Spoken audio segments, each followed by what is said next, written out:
Now I'd like to discuss some of the purely behavioral tools that quality peer-reviewed science say can improve focus and concentration significantly.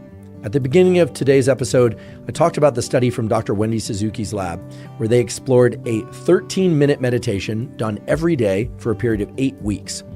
That meditation led to significant improvements in focus and concentration ability, as well as other aspects of cognitive performance. It also improved mood and reduced stress. So you might be wondering, what exactly is this meditation? The meditation is very simple, and it's one that anyone can perform. What you would want to do is set a timer for about 13 minutes. I don't think it has to be exactly 13 minutes, but since that's what they included in the study, you would set a timer for 13 minutes.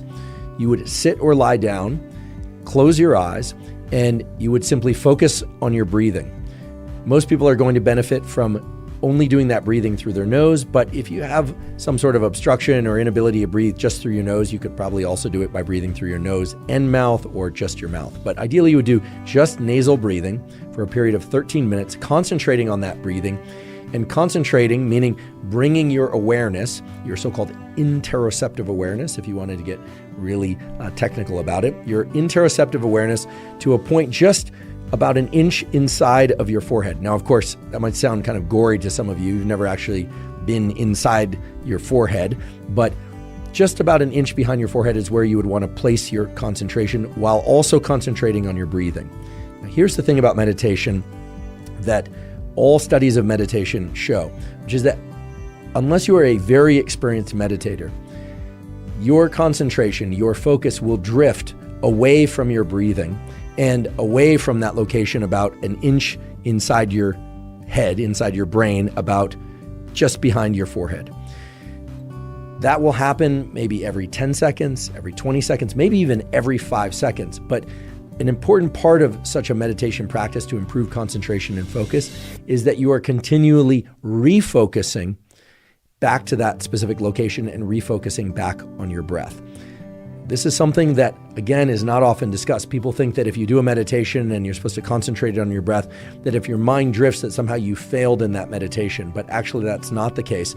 A huge component of improving your ability to focus and concentrate by way of neural plasticity, rewiring of the circuits for focus and concentration, is the repeated return to a state of focus from a state of non-focus or diminished focus. Okay, so think about it like trying to drive down the freeway and staying between the lane lines, and every once in a while, because there's a bit of drift on the vehicle, maybe the wheels aren't aligned correctly or there's something else wrong with the chassis or the steering device, it starts to drift right a little bit, then you hit the rumble strip, and then you pull back to the center.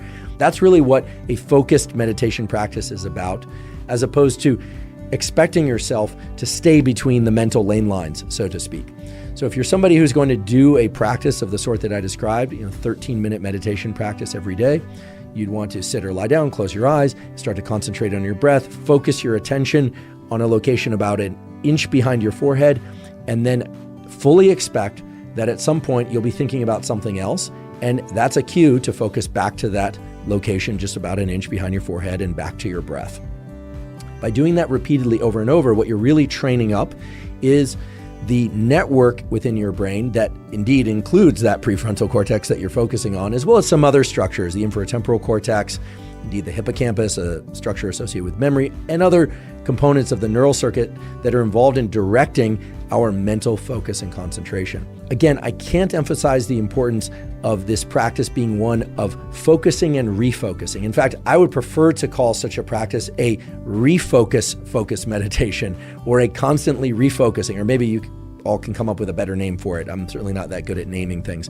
But this sort of meditation practice has been shown in the study by the Suzuki lab and other studies to really improve people's ability to focus and remain focused. So much so that in the beautiful book, Altered States, they describe a number of different meditation practices, some a little bit longer than the one that I described, one that's 17 minutes, another one that's 30 minutes. Some people meditate as long as 60 minutes a day, although that's quite a long time in my opinion. The point here isn't how long you focus or somehow trying to achieve total focus for the entire 13-minute or 17-minute or 60-minute bout of meditation.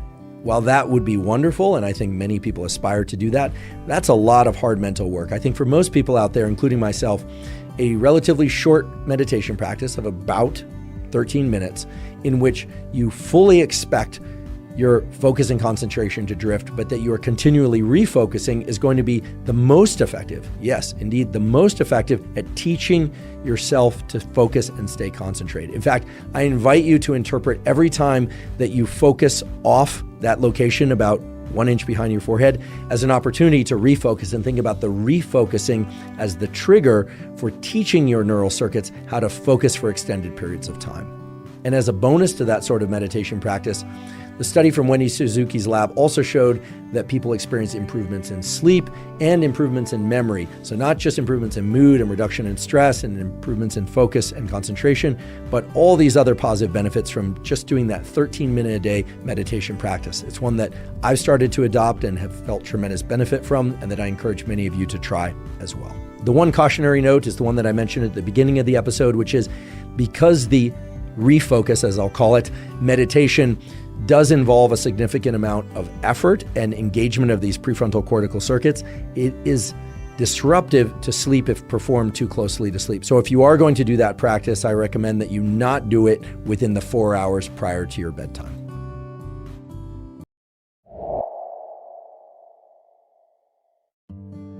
Earlier, I mentioned that I would talk about ways to improve focus if you are sleep deprived. This is something that I'm all too familiar with. I put a lot of effort into optimizing my sleep. That's something that with each passing year, I put more and more effort into, again, because sleep is so vital for mental health, physical health, and performance of all kinds.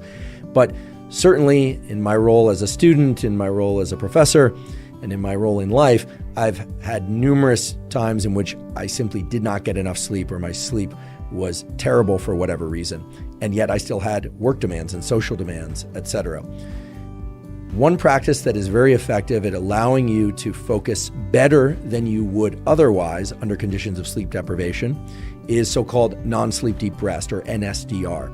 This is also referred to sometimes as yoga nidra. Yoga nidra actually means yoga sleep. Yoga nidra is a practice of lying down for about 10 to 30, sometimes even as long as 60 minutes. You listen to a script. It's an audio script that takes you through a progressive deep relaxation.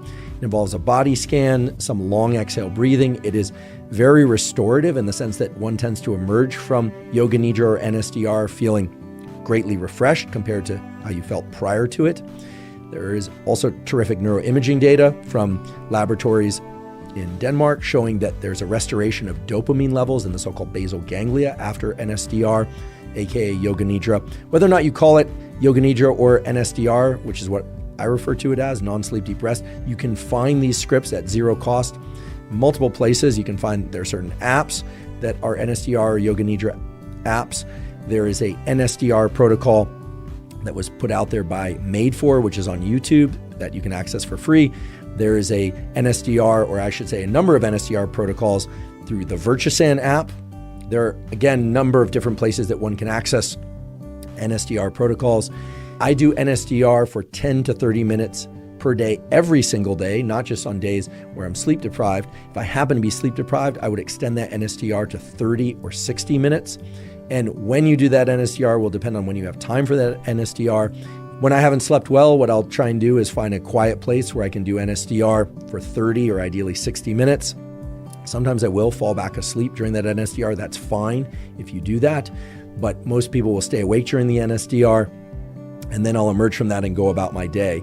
If in the afternoon I'm very fatigued because of lack of sleep, I might do another NSDR of 10 to 30 or 60 minutes and then another work bout. Again, NSDR is something I do every day. I talk a lot about this in the episodes related to sleep because it can help you get better at falling and staying asleep at night, in addition to feeling restorative in that immediate time frame of the day in which you do NSDR. So it's immensely beneficial at various times and for various purposes.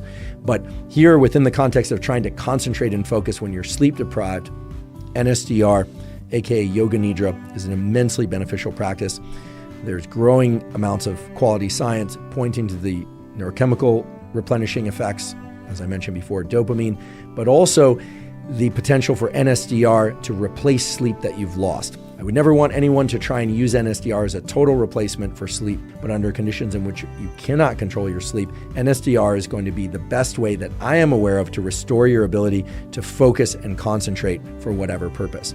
And if you emerge from your NSDR and then drink some caffeine, you'll notice an even greater capacity for focus and concentration for all the reasons directly related to caffeine. So again, NSDR is a general tool for enhancing your ability to sleep, and it's a tool that you can use in order to compensate for, at least to some degree, compensate for lost sleep when you need to focus and concentrate.